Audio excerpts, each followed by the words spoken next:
my soul. I live for you alone everywhere. Merci Seigneur.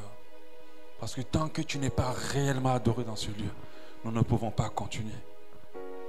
Nous ne pouvons pas continuer. Tant que nous ne sentions pas ta présence se poser sur nous, nous ne pouvons pas continuer. Alléluia. Amen. Que Dieu nous bénisse. Alléluia. Amen. Je vous salue dans le puissant nom de notre Seigneur Jésus. Amen. Que Dieu soit ta force ce matin. Parce que Dieu m'a fait cette capacité-là de ressentir le cœur des gens. Et je sens beaucoup de personnes tristes aujourd'hui. Vraiment qu'il soit ta force ce matin, au nom de Jésus. Qu'il te donne une force surnaturelle et qu'il te donne la force vraiment. Que tu ressors de ce moment avec toute sa paix. Que tu ressors de ce moment restauré profondément. Ton Dieu t'aime énormément. Alléluia. Amen. Nous allons commencer notre enseignement aujourd'hui. C'est censé être un enseignement ponctuel. J'espère pouvoir le terminer aujourd'hui.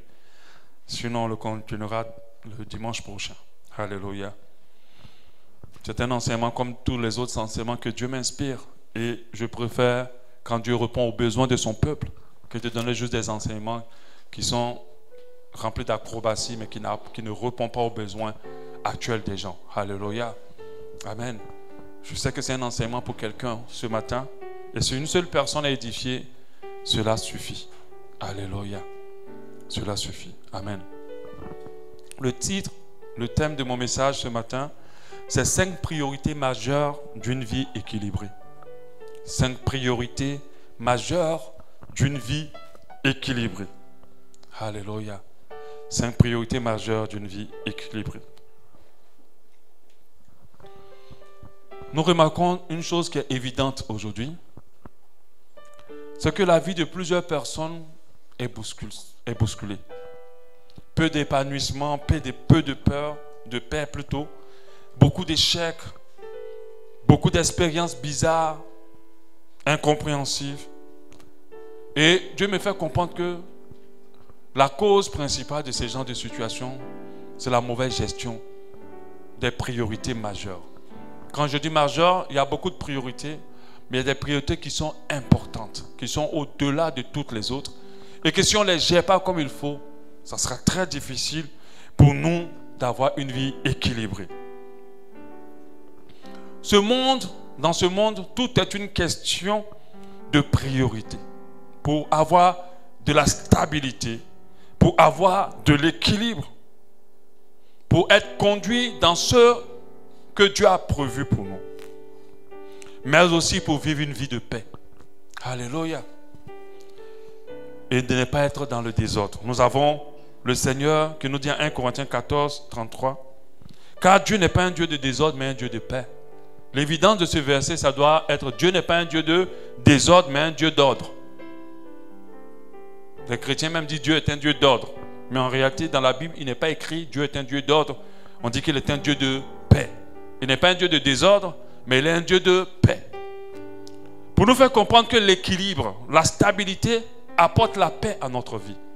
Mais si nous voulons expérimenter cette paix, il faut qu'on ait une bonne gestion de nos priorités. Alléluia. Amen. Il faut qu'on ait une bonne gestion de nos priorités. Nous ne pouvons pas parler d'ordre sans parler de la bonne gestion des priorités. Ce n'est pas possible. Nous ne pouvons pas parler de paix sans parler de la bonne gestion de nos priorités. Quand nous gérons mal nos priorités, quand nous menons une vie de désordre, même si elle semble être correcte devant les hommes, nous serons surpris par des événements étonnants incompréhensibles que nous n'allons pas comprendre parce qu'il y a des désordres. Aujourd'hui, je vais vous parler des 5 priorités majeures pour une vie d'équilibre, pour une vie d'ordre, pour une vie conduite vers la paix. La paix, peu importe les temps et les circonstances. Parce que la paix d'un enfant de Dieu n'est pas considérée par les situations.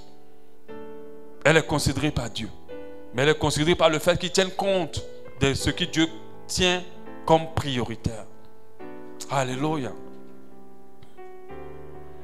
Les gens du monde ont mis en priorité l'argent, ont mis en priorité le succès, ont mis en priorité la réussite, le travail. Il y a des gens qui donnent beaucoup d'énergie pour le travail, une énergie qu'ils ne donneront pas ailleurs.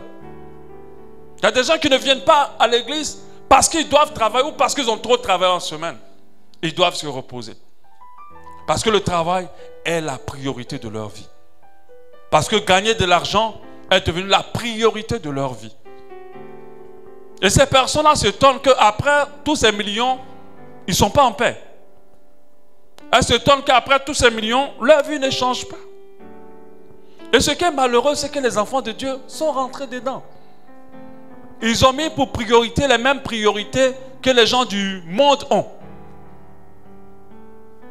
C'est pour cela qu'on assiste lamentablement que les gens du monde ont les mêmes problèmes que les chrétiens. C'est les problèmes que les chrétiens ont, ceux du monde ont les mêmes problèmes. Avant, on pouvait dire que quand tu es chrétien, il y a une différence dans ta vie. Mais aujourd'hui, ce n'est plus le cas. Et pire encore, on a l'impression que les gens du monde vivent mieux. Par rapport aux enfants de Dieu. Un problème de priorité. La paix, un chrétien doit le garder, peu importe les temps et les circonstances. La paix de Dieu. C'est une chose qui n'est pas accessible à n'importe qui. Parce que la parole de Dieu nous dit en Jean 14, 27. Jean 14, 27. Je vous laisse la paix, je vous donne ma paix. Je ne vous la donne pas comme le monde vous donne. Que votre cœur ne se trouble point et ne s'alarme point. La paix que l'ennemi donne est momentanée. La paix que l'argent donne est momentanée. La paix que le travail ou les biens du monde donnent n'est pas comme la paix que Dieu donne. Donc si nous gérons mal nos priorités, nous allons chercher la mauvaise paix. Et cette mauvaise paix, elle est momentanée. Mais si on tient compte de ces priorités majeures, nous allons voir notre vie changer clairement. Nous allons voir notre vie prendre un tournant important. Nous allons voir notre vie être stable malgré les problèmes. Aujourd'hui, on a associé la joie au bien du monde. On a associé la joie à l'argent. Je vous assure, un enfant de Dieu est même heureux quand il n'a pas à manger. Il est en paix quand il n'obtient pas certaines choses. La source de nos troubles, c'est les choses que nous recherchons qui ne sont pas prioritaires devant Dieu. C'est cela que nous avons tout notre trouble. J'aimerais savoir ce matin si quelqu'un veut la paix de Dieu. Est-ce que tu désires la paix de Dieu? Est-ce que tu as besoin qu'elle te remplisse ce matin et qu'elle s'impose à toi ce matin? Sincère, tu es sûr? Alléluia. Alors ouvre l'oreille et écoute ce que je vais te donner comme priorité selon que Dieu m'a permis d'écrire. Alléluia. 5 priorités majeures d'une vie équilibrée. Priorité 1. Et cette priorité est une évidence. Dieu, le centre de tout. Dieu, le centre de tout. La Bible dit en Genèse 1:1, au commencement, Dieu. Alléluia. Essayer de vivre sans Dieu, c'est essayer de voler dans les cieux en battant les ailes. Tu ne vas pas arriver quelque part. Parce que dès qu'on t'a lâché, tu vas tomber, t'écraser. Et les gens du monde ont mis Dieu à côté. Ceux qui ne connaissent pas Dieu ou ceux qui ne sont pas chrétiens ont mis Dieu à côté. Malheureusement, les chrétiens aussi, beaucoup d'entre eux mettent Dieu vraiment à côté. Parce qu'il ne suffit pas d'avoir Dieu dans sa bouche pour chanter tous les jours. Il ne suffit pas de dire Dieu, Dieu, Dieu, Dieu à tout le monde. Mais dans la pratique, est-ce qu'il est là? Est-ce qu'il est au centre? Je n'ai pas dit priorité Dieu. Je dis priorité Dieu au centre de tout. Parce qu'on peut avoir Dieu sans le mettre au centre de tout dans notre vie. Le monde n'a pas compris que sans Dieu, il n'y a pas de paix. Peu importe ce que tu peux obtenir. Dieu est au commencement de toutes choses. Il est la source de toutes choses. Des animaux, de tout ce qui a été créé. Aucune création ne peut s'épanouir sans le Créateur. Aucune création ne peut parler de paix ou de stabilité sans le Créateur. Dieu n'est pas une religion. Ce n'est pas parce que tu as commencé à venir à l'église que Dieu est au centre de tout. Amen. Dieu n'est pas un moyen de protection. Ce n'est pas parce que tu as commencé à suivre Dieu que tu es venu à lui pour qu'il te protège. Dieu n'est pas un moyen de succès ou de réussite. Il a une priorité. Il a une vie. Il est ta vie. Quand tu fais de Dieu ta vie, tu fais de Dieu le centre de tout. Quand tu dépends de lui, alors tu auras une vie équilibrée. C'est la priorité des priorités. Il est à lui seul tout ce qu'il nous faut pour être équilibré. C'est-à-dire que si je devais continuer, je pourrais même arrêter que là, et puis c'est fini, l'enseignement est clos. Parce que quand tu fais de Dieu le centre, il va te conduire vers les 4 autres que je vais te parler, dont je vais te parler. Plusieurs ont essayé d'aller loin sans Dieu. Ils se sont écrasés. On a vu des stars se suicider. Des milliardaires se suicider. Tomber des immeubles. On a vu des gens qui ont tout déprimé. Malgré tous les biens qu'ils ont dans leur vie, ils n'ont pas compris qu'il y a une seule source de paix. Et c'est Dieu. Cette semaine, avec ma femme, on était en train de regarder un documentaire sur YouTube. On regardait l'histoire de Whitney Houston. Elle était arrivée à un stade où elle avait 400 millions de dollars dans son compte. On ne sait pas si on peut le chiffrer en milliards parce que c'est tellement élevé. C'est tellement élevé. Parce que pour 1 milliard de francs CFA, il faut 1,500 millions. 1,500 millions pour 1 milliard de francs CFA, de dollars, d'euros. Mais elle avait 400 millions de dollars à elle seule dans son compte. Même si on te donne 3 vies, tu ne peux pas finir de dépenser ça. Mais elle était malheureuse et déprimée. Morte par overdose. Sa fille qui a hérité de ses millions, morte aussi par overdose. Mais quand on va dire aux enfants de Dieu, ne cherchez pas ce monde et tout ce qu'il contient, on a comme l'impression qu'on leur enseigne la médiocrité. Mais c'est ça. Aucun des choses dans ce monde ne peut te procurer la paix. Même ton travail, même le mariage. Rien. Dieu seul peut te garder en paix. Alléluia. Il a dit que celui qui demeure en moi et que je demeure en lui va porter du fruit. Il a dit en Jean 15, 1. Si tu ne demeures pas en Dieu et que Dieu ne demeure pas en toi, tu es en train de mener une vie qui va aller à l'échec. Et il dit à la fin de ce verset, car sans moi, vous ne pouvez rien faire. Au verset 5, c'est de Jean 5, au verset 5. Car sans moi, vous ne pouvez rien faire. J'aimerais dire à quelqu'un, c'est un suicide de vouloir vivre sans Dieu. C'est un suicide de vouloir gérer sa vie sans Dieu. De vouloir se passer du Créateur. Il y a beaucoup de troubles attachés à la vie de ceux qui se permettent d'avoir une vie sans Dieu. Il y a beaucoup de troubles attachés à leur vie. Peu de paix. La Bible dit en Psaume 119, 165, 119, 165, il y a beaucoup de paix pour ceux qui aiment ta loi. Il ne leur arrive aucun mal. Il y a beaucoup de paix pour ceux qui s'attachent à Dieu. Faire de Dieu une priorité, c'est de mettre au centre de tout. De fonctionner avec Dieu. De décider avec Dieu. De tenir compte de la volonté de Dieu. De tenir compte de la vie de Dieu. De passer du temps dans sa présence. Alléluia. De remplir notre vie de Dieu. Alors la paix de Dieu va couler en nous. Il doit être d'abord, avant toute chose. C'est une priorité majeure dans notre vie. Sur le soleil, il n'y a rien de nouveau. Il y a des gens qui ont essayé sans lui. On a vu leur fin. Et malheureusement, beaucoup d'enfants de Dieu viennent à l'église, mais Dieu n'est pas le centre. Dieu n'est pas la priorité. Alléluia. La parole de Dieu nous dit en Nombre 6, 26, Nombre 6, 26, que l'Éternel tourne sa face vers toi et qu'il te donne la paix. que l'Éternel tourne sa face vers toi et qu'il te donne la paix. Ça, c'est le verset de quelqu'un ce matin. Tu n'as pas dit Amen. Que l'Éternel tourne sa face vers toi et qu'il te donne la paix. Alléluia.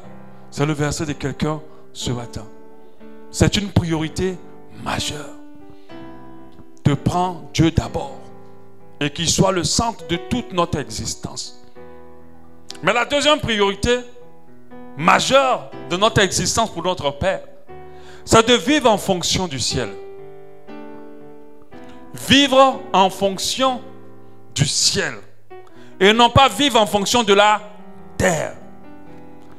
Parce que les gens de ce monde vivent en fonction de la terre et ils ont tous les troubles possibles et pas de paix et des vies déséquilibrées. Celui qui va avoir une vie équilibrée doit vivre en fonction du ciel. Parce que si tu vis en fonction du ciel, peu importe les choses du monde qui te manquent, ta joie reste. Parce que dans le ciel, il n'y a pas de tristesse. Les gens qui se trouvent toujours abattus, toujours découragés, c'est des gens qui picorent le sol. Ce ne sont pas des aigles. Ils ne vivent pas en haut, ils vivent la terre. Tant que tu vis la terre, tu seras constamment troublé. La moindre chose va te fatiguer.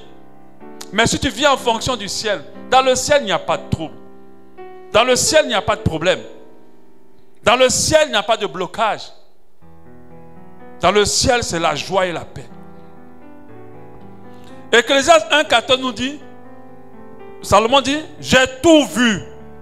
J'ai vu tout ce qui se fait sous le soleil et voici tout est vanité et poursuite du vent.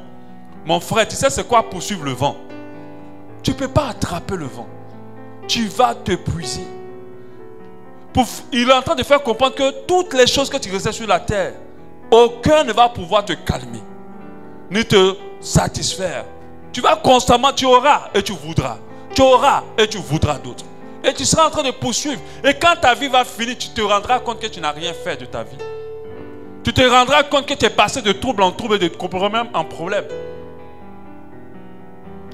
Le danger que le diable, dans lequel le diable met beaucoup, c'est de le faire réaliser qu'il leur manque encore des choses. Ok, avec Dieu, Dieu nous fait réaliser qu'on a déjà eu beaucoup. Et que nous devons rendre grâce. Et tu restes en paix quand tu réalises ce que tu as. Mais quand tu passes ton temps à poursuivre ce que tu veux, tu seras constamment troublé. Et c'est ce qui arrive. Les gens courent derrière les choses du monde et ils n'ont pas de paix ni d'équilibre. Les gens du monde vivent selon les choses du monde et pour tout ce que le monde a leur offrir. C'est un travail très très très dur pour les choses du monde. D'autres vont jusqu'à vendre leur corps et leur âme, ou des fois à vendre et à tuer leur prochain pour les choses du monde. Plusieurs vivent pour ce monde qui n'a rien et qui ne pourra rien procurer comme paix durable. Tout dans ce monde-là ne peut pas te procurer une paix durable. Je t'assure, l'argent fait du bien. Tout à l'heure, là, si tu es assis et puis tu vois Airtel monnaie de 300 000 dans ton téléphone, je pense que ton adoration va changer. Mais sache que c'est de courte durée. Tu auras eu, tu as commencé à dépenser, puis ça finit. Mais les choses de Dieu te resteront toujours dans la joie, dans la paix, dans la sérénité. Tout ce que le monde t'offre, c'est éphémère. Il t'offre seulement que les miettes de ce que Dieu veut t'offrir. Alléluia. Poursuite du vent interminable. Qu'est-ce que les gens ne font pas? Regardez ceux qui font de la chirurgie. Ils ne finissent pas d'en faire. Parce que plus ils sont beaux, plus ils veulent être beaux. Et après, ils deviennent des monstres. Parce qu'ils poursuivent quelque chose qu'ils ne pourront jamais attraper. Nous devons vivre pour gagner le ciel. Nous devons vivre pour gagner le ciel et non pas gagner le monde. Si nous voulons avoir une vie équilibrée. Quand ta tête est au ciel, là, tu vis mieux. Parce que les choses du monde ne te troublent plus. Les choses du monde ne te bousculent plus.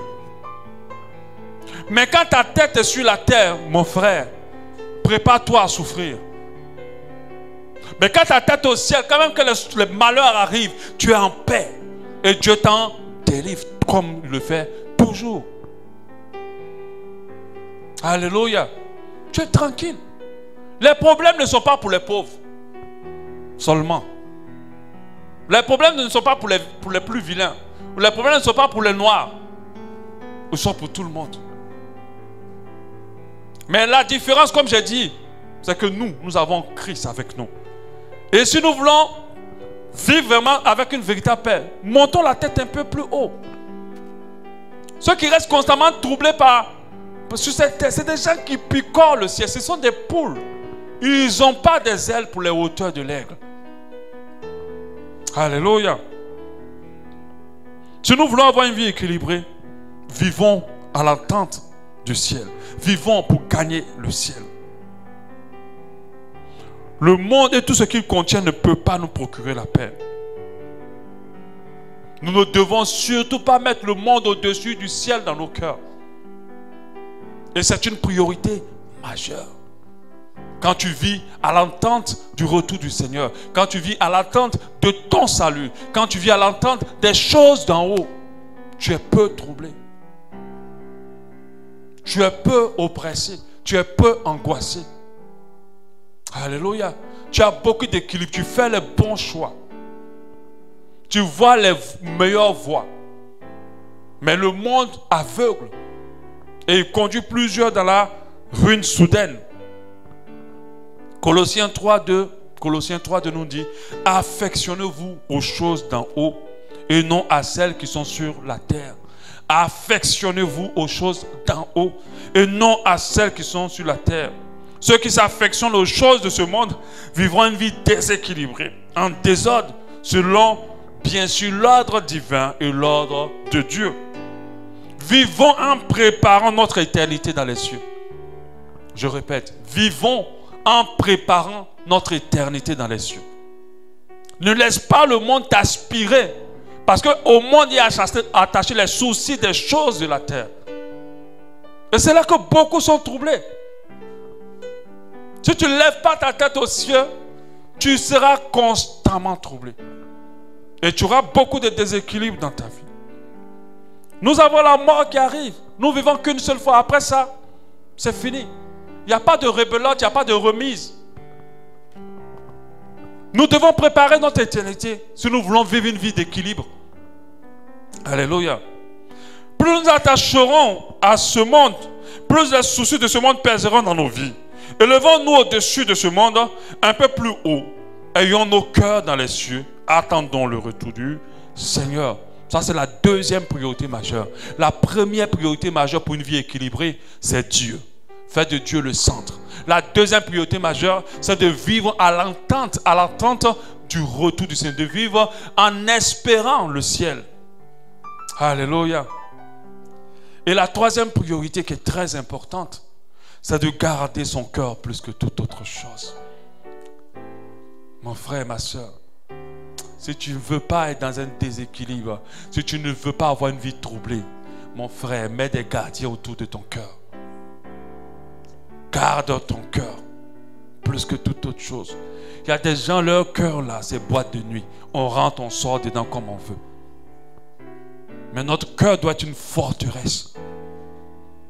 On doit fermer notre cœur de tout ce qui n'est pas bon pour nous. Parce que l'homme bon tire les bonnes choses du bon trésor de son cœur. Et l'homme mauvais tire les mauvaises choses du mauvais trésor de son cœur. Alléluia, du trésor de son cœur. Donc c'est garder son cœur plus que toute autre chose. La Bible dit, car c'est de lui qui vient les sources de la vie. Proverbe 4, 23. Garde ton cœur plus que toute autre chose, car de lui viennent les sources de la vie. Proverbe 4, 23.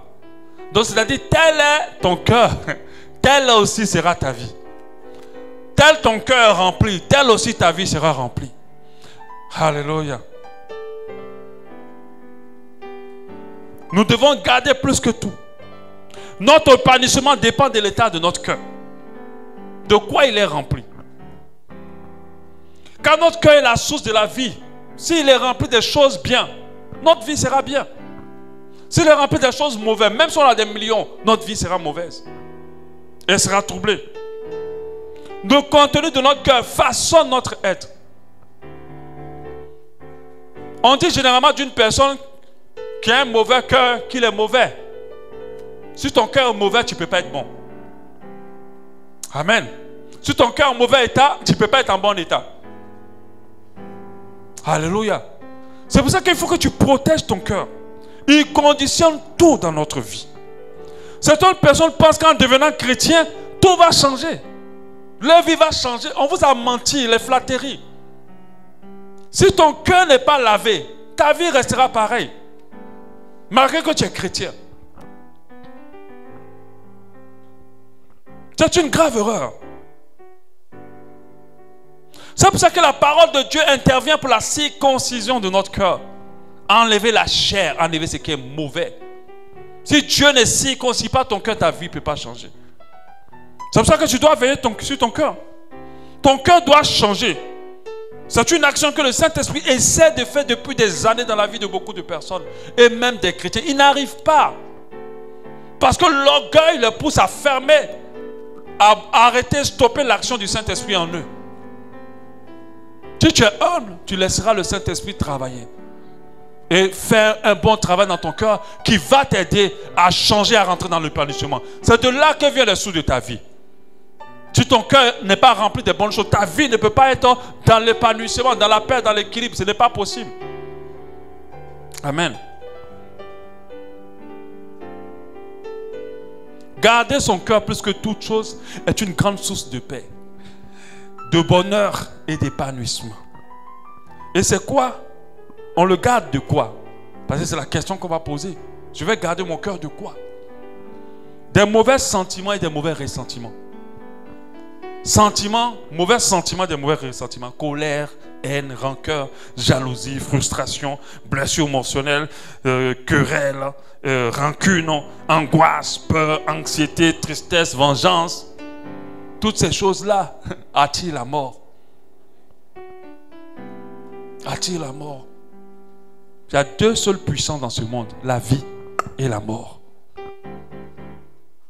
Si tu ne préserves pas ton cœur de la peur, si tu ne préserves pas ton cœur de la vengeance, de la tristesse, de la colère, de la rancœur, de la frustration, tu vas assombrir ta vie. Quand Dieu nous demande de pardonner à notre prochain, ce n'est pas une note qu'il nous donne, c'est pour notre bien. Parce que celui qui garde rancune est en prison. Ce n'est pas l'autre qui est en prison, c'est lui qui est en prison. Et c'est lui qui va souffrir. Alléluia. On le garde aussi de toutes sortes de convoitises. Quand on parle de convoitise, on parle de toute forme de péché. Parce qu'aucune chose, péché que tu vas faire, n'a une origine dans ton cœur. Amen. De toutes sortes d'ambitions égoïstes et charnelles. Aussi, malhonnêteté, tromperie, cupidité, égoïsme, réussite à tout prix. Il faut éloigner ça de ton cœur. Ce sont des mauvaises choses. Si tu laisses ton cœur rempli d'ambition, tu veux tellement arriver que tu es prêt à tout, ça sera une source de trouble pour toi. De ton cœur viennent les sources de la vie. Donc ne les pose pas à n'importe quoi. Veille sur ton cœur et préserve-le de toutes ces mauvaises choses. La quatrième priorité majeure, elle allait un peu bizarre. Mais Dieu m'a parlé sérieusement d'elle. Et je pense que je dois vous en parler. Prendre soin de sa santé. Alléluia. Prendre soin de sa santé. Nous devons comprendre une chose. On a un seul corps. Personne n'a un corps en échange. En échange quelque part. On n'en a qu'un seul. Il faut en prendre soin. Parce que si tu es malade, il y a beaucoup de choses que tu peux pas faire, même pour le Seigneur. Si des choses t'arrivent, il y a beaucoup de choses que tu ne peux pas faire. Et c'est une priorité qu'on n'enseigne pas aux enfants de Dieu. On ne leur fait pas comprendre que ta santé là, c'est ce qui fait que tu existes. C'est ce qui fait que tu peux faire. Si elle est touchée, tout est bloqué. C'est une priorité importante. Pour en parler, on va revenir sur la lettre de Steve Jobs. On ne va pas tout lire, on va revenir. Parce qu'il parle déjà de certaines priorités dont j'ai parlé. Mais on va revenir là-dessus. Cet homme milliardaire a vécu toute une vie. Et puis à la fin, sur son lit de mort, il s'est rendu compte que, comme Salomon l'a dit, poursuite du vent. Les milliards qui cherchaient la notoriété, il a poursuivi vraiment le vent. Et sur son lit de mort, il a écrit une lettre, il a laissé, pour que les gens comprennent l'importance. Alléluia. Il dit dans sa lettre, j'ai atteint le summum du succès dans le monde des affaires. C'est même pas le summum, c'est plus que le summum. Parce qu'il était milliardaire. Alléluia. Jusqu'à ce que le monde finisse, on parlera toujours de lui. Parce que c'est lui qui a créé les ordinateurs Mac. Dans les yeux des autres, ma vie était une réussite. C'est ce qu'il a dit. Cependant, mis à part le travail, j'ai eu peu de joie. Un milliardaire qui te dit, il n'a pas été très heureux, à part le travail. En fin de compte, la recherche n'est qu'un fait auquel je me suis habitué. En ce moment, allongé sur mon lit d'hôpital et me rappelant toute ma vie, je me rends compte que toute la reconnaissance et la recherche dans laquelle j'ai pris tant de fierté à pâlir est devenu insignifiant face à la mort imminente. Au fur et à mesure que nous vieillissons et devenons plus sages, nous réalisons lentement que porter une montre de $300 ou $30, les deux donnent la même heure. Il dit les deux donnent la même heure. Ce n'est pas parce que ta montre a coûté 1500 qu'elle ne va pas te dire l'heure exacte. Il dit que nous ayons un portefeuille ou un sac à main, $300 tout, le montant à l'intérieur est le même. Des fois, il y a des milliardaires qui se promènent avec des sacs même plastiques, même que le soleil peut faire fondre ça. Mais les milliards qui sont dedans. Quand nous conduisons une voiture de $150, une voiture de $30 000, la route et la distance sont les mêmes. Nous arrivons à la même destination. Donc si tu as pris ta voiture de 20 millions, moi je prends ma petite bicoque de combien de millions? Nous deux on arrive. Il dit que nous buvions une bouteille de vin de $1000, une bouteille de 10 €, nous on est saoulés à la fin, nous deux. C'est le même effet. En fait, ce qu'il est en train de dire, il est en train de parler de la vanité de la vie en fait. Est-ce que vous savez qu'il y a des bouteilles, ceux qui ont fait les boîtes, vous savez qu'il y a des bouteilles qui coûtent 150 000? Vous savez ça? Mais je ne sais pas quoi. Ou bien ça vient du ciel. Vous savez qu'il y a des bouteilles en boîte qui coûtent 150 000. Mais celui qui a bu sa bière de 1000 francs, vous êtes saoulés vous deux? Que la maison dans laquelle nous vivons mesure 300 ou 3000 pieds, la solitude est la même. Il y a des gens qui vivent dans des maisons coincées, mais ils sont heureux. Mais il y a des gens qui vivent dans des maisons grandes, mais qui sont très malheureux. Vous réalisez que votre véritable bonheur intérieur ne provient pas des choses matérielles de ce monde. S'il y a une personne qui n'a pas Jésus le dit, ce n'est pas nous qui lisons la Bible qui ne devons pas le réaliser. Il dit 5 faits incontestables de la vie. C'est 2 que je vais lire par les autres. Il dit, n'éduquez pas vos enfants à être riches, éduquez-les à être heureux. Ne les éduquez pas à être riches, éduquez-les à être heureux. Donc on éduque les enfants à être heureux, on va jouer avec eux, on va créer des moments de qualité. Mais quand on va éduquer nos enfants pour être riches, on va mettre la pression sur eux, il faut avoir les études, il faut que je sois avocat. Et puis l'enfant devient tout ça, et puis il est malheureux. Mais si on l'apprend à prendre plaisir à la vie, même s'il n'a rien, même s'il n'a pas réussi selon les hommes, il aura réussi selon la vie. Alléluia. Donc ils grandiront et ils connaîtront la valeur des choses et non le prix des choses. Il dit que apprends à tes enfants de connaître la valeur des choses et non pas le prix des choses. Et voilà son dernier élément qui concerne notre situation. Mangez vos aliments comme des médicaments. Donc ça veut dire manger des choses saines. Sinon vous allez devoir manger des médicaments comme nourriture. Quand on hospitalise, des fois, tu ne manges pas. Ce qu'on te donne à manger, c'est pour te soigner. Donc, dit, dès à présent, mangez vos aliments comme les nourritures. Donc, ne mangez pas n'importe quoi. Prenez soin de votre santé. Il a donné de l'importance à la santé. Les chrétiens ont tellement mis l'accent sur la puissance, le miracle de Dieu, qu'ils ne prennent pas soin de leur corps. Ils ne prennent pas soin de leur santé. Ils ne prennent pas soin de l'importance de ce corps qu'on nous a donné. C'est un seul. Il n'y a pas de réchange quelque part. Il n'y a pas. Il n'y a pas de réchange quelque part. Beaucoup de pasteurs sont morts prématurément ou de serviteurs de Dieu Parce qu'ils ont cru que le surnaturel était là. Ils ne se sont pas ménagés. Ils ne se sont pas reposés. Ils n'ont pas fait du sport. Ils n'ont pas veillé à ce qu'ils mangent. Et allez sur Internet, plusieurs prédications des pasteurs qui mettent sur la chaîne. J'ai regardé une des vidéos, je ne sais pas c'est quel pays, Zimbabwe, tout ça. Il est en train de faire délivrer. Même crier là, ta santé. Ta santé. Tu ne peux pas crier comme ça. Ton corps est ébranlé. Oh, il criait, il délivrait. Et puis à un moment, il s'assoit. En même temps, il se coule par terre, c'est fini. Sa vie est finie. Beaucoup ont des maladies très graves parce qu'ils n'ont pas pris soin de leur santé. On mange tout. On ne se repose pas assez. On ne fait même pas du sport pendant que c'est gratuit. On ne paye pas pour ça. On ne prend pas de précautions pour préserver nos santé. Et sur la base de que Dieu guérit, Dieu protège, on se laisse aller. Et c'est comme ça que d'autres se retrouvent. Le corps, c'est un appareil. C'est une voiture. Elle transporte notre âme. La voiture, il faut faire les visites techniques, il faut veiller l'huile, il faut veiller l'eau, il faut faire attention. Sinon, la voiture la plus sophistiquée, quand elle te lâche, elle t'a lâché.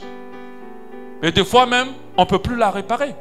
Moi, j'ai mon voisin là, il a une, je ne sais pas c'est quoi, quelle marque de voiture, mais elle est assez jolie. Il ne peut plus l'utiliser. Elle est garée là.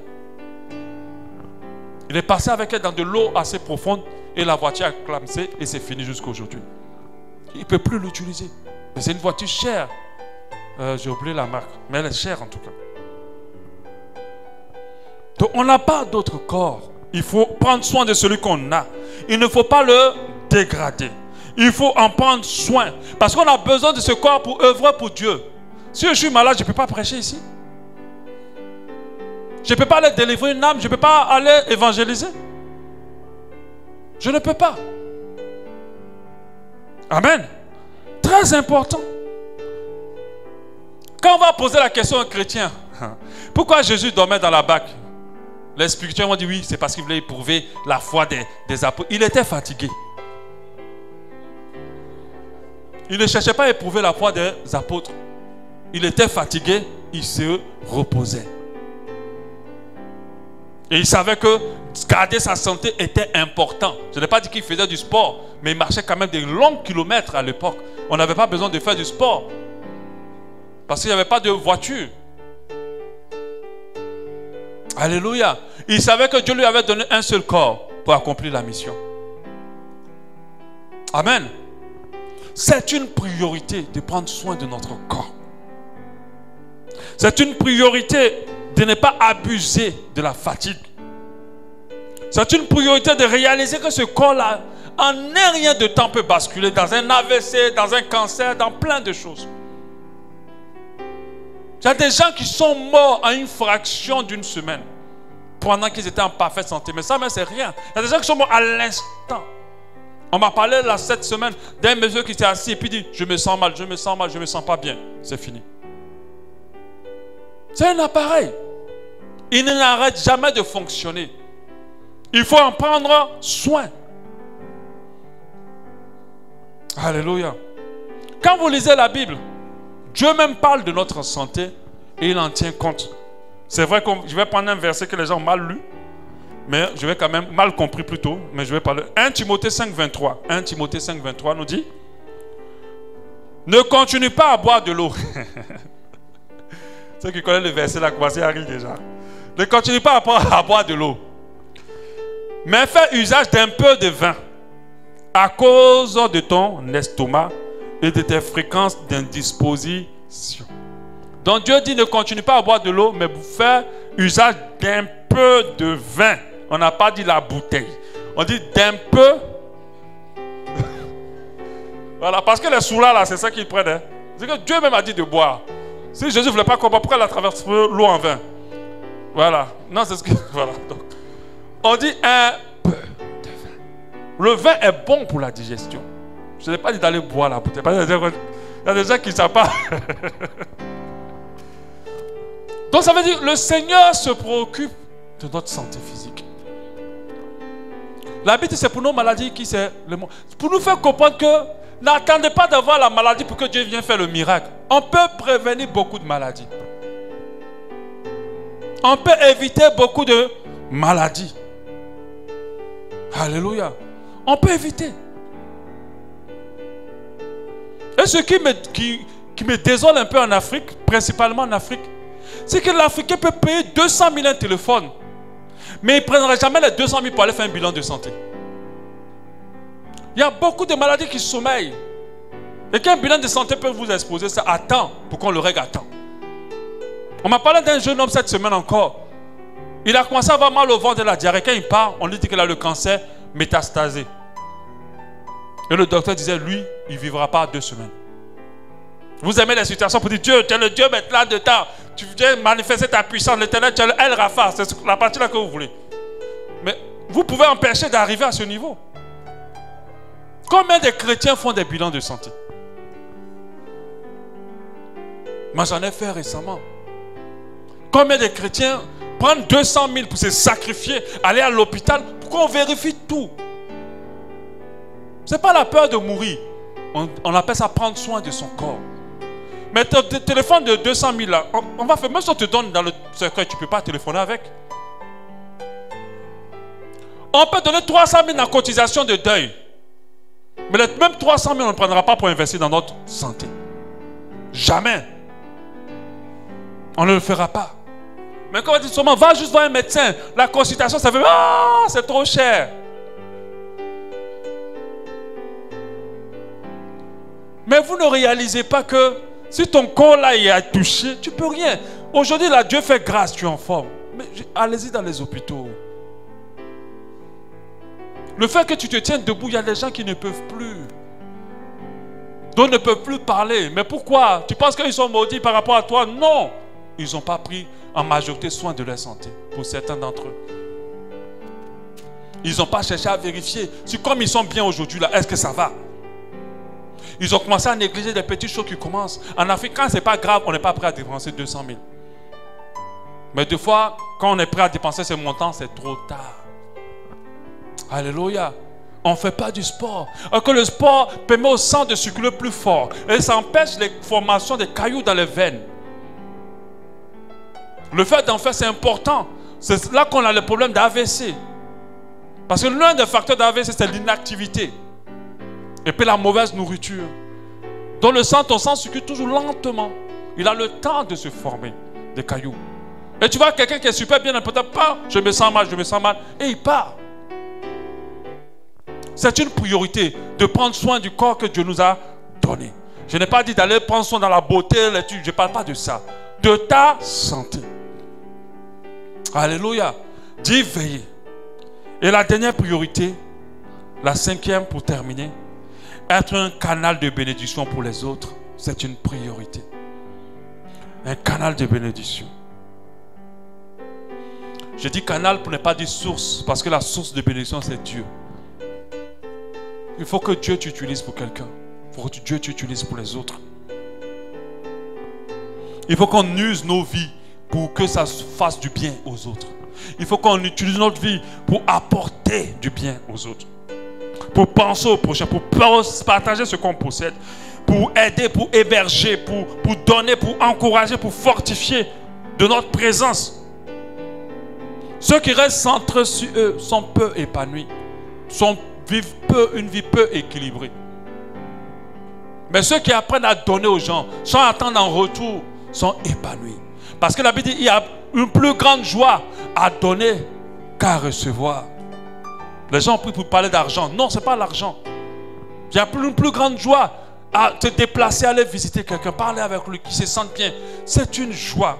C'est une priorité. En quoi notre vie est un canal de bénédiction. Alléluia.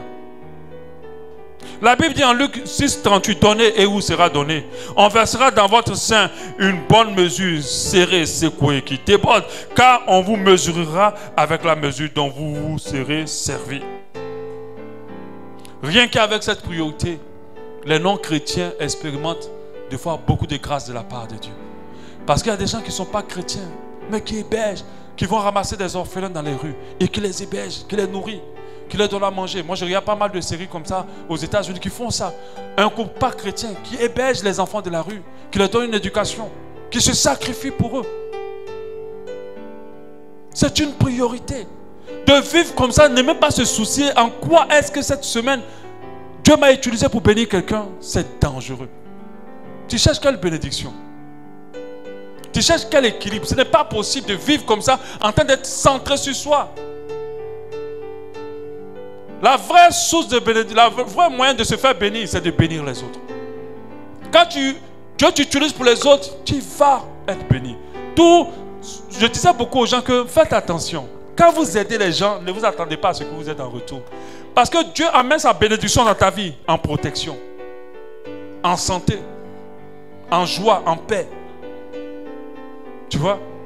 Malgré que tu n'as rien, mais tu sens la joie, tu sens la paix, tu sens la protection. Tu sens beaucoup de choses. Dieu ne laisse jamais un bienfait perdu.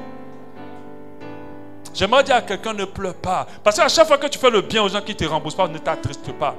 Dieu te le rendra forcément. Peut-être que tu ne verras pas, mais il te l'a rendu. Et il ne cesserait de te le rendre. Parce que la Bible, c'est comme ça qu'en faisant, certains ont fait du bien à des anges. Mais c'est quoi un ange? Un ange, c'est non seulement un ange physique, mais c'est aussi une personne que Dieu affectionne énormément. Alléluia. À cause de sa relation avec Dieu. Amen. La Bible dit en Philippiens 2:4 pour terminer, que chacun de vous, au lieu de considérer ses propres intérêts, Philippiens 2:4, que chacun de vous, au lieu de considérer ses propres intérêts, considère aussi ceux des autres. Ayez en vous les sentiments qui étaient en Christ. C'est comme ça que Christ fonctionnait. Que votre vie soit un canal de bénédiction. Souciez-vous toujours des autres. Pensez à comment Dieu peut vous utiliser pour la bénédiction. C'est important. Le bien qu'il a fait à quelqu'un, si tu l'as rendu en mal, ne pleure pas. Dieu va te le rendre. Parce qu'aucun bienfait n'est perdu. Quand la Bible dit amassez-vous des trésors dans le ciel, vous pensez que c'est quel type de trésor? À chaque fois que tu fais du bien à quelqu'un, Dieu l'écrit. Et Dieu ne l'oublie pas. Et c'est ces œuvres-là qui vont parler pour toi le jour où tu vas te retrouver devant sa face. Et bien sûr, le sang de Jésus. Alléluia. Non, ne te décourage pas. Même si on t'a rendu en mal, ne te fâche pas. Ne vois pas ça en trahison. Tu as posé une acte que Dieu va te ramener. Alléluia. Amen. Ces priorités sont importantes. Voilà les 5. Tu vis ta vie autour de ces 5 priorités. Mon frère, ma soeur, on n'a plus besoin de prier pour toi. Les choses vont se positionner. Fais de Dieu le centre de tout. Alléluia. La deuxième priorité, si vous vous rappelez, vivre en fonction du ciel. Troisième, garder son cœur plus que toute chose. Et quatrième, prendre soin de sa santé, prendre soin du corps que Dieu nous a donné parce qu'on en a un cœur. Et la dernière est un canal de bénédiction pour notre prochain. Tu mets tout ça dans ta vie, mon frère, ma soeur, ta vie changera. Tu n'auras pas peut-être les milliards et les millions que tu veux, mais tu seras heureux, tu seras heureuse, tu seras en paix, tu auras la vie, tu auras la santé, tu vivras assez longtemps pour rentrer dans le programme et le plan de Dieu. Alléluia. Est-ce qu'on peut prier?